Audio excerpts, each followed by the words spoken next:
Hello guys, it's Genevieve Tabili Norman. Ipinakita ko sa inyo itong, hindi naman ito tibuluklot guys. Parang part pa rin ito sa Swedish tradition. Pinakita ko to sa inyo dahil hindi kayo Swedish dyan.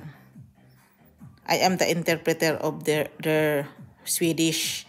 Kahit sila, hindi ko alam kung ma-interpret pa ba nila mga sarili nila. Kaya ako na lang talaga nag-interpret. Paano ko alam? Inalam ko. Kasi parang hindi naman nagsasalita yung mga Swedish na yan.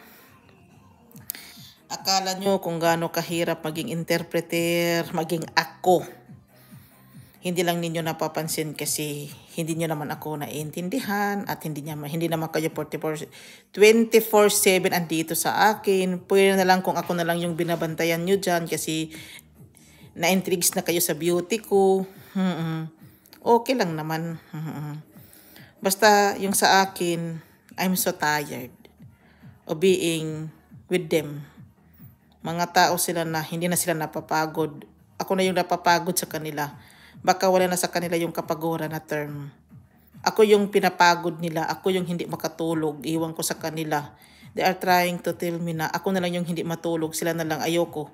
Hindi ko maintindihan. Basta lahat ng mga sinasabi ko guys, it's 24 na. Totoo yun lahat. Hindi naman makapal itong mukha ko na magsalita-salita. At the end of the day, wala naman palang kabuluhan. Meron yun. Hindi ko kinapalan ang mukha ko for lying. Kinapalan ko talaga ang mukha ko for truth. Dahil alam ko totoo ako. Dahil alam ko I am always right. Guys, dito na lang ako. Maraming salamat. Bye.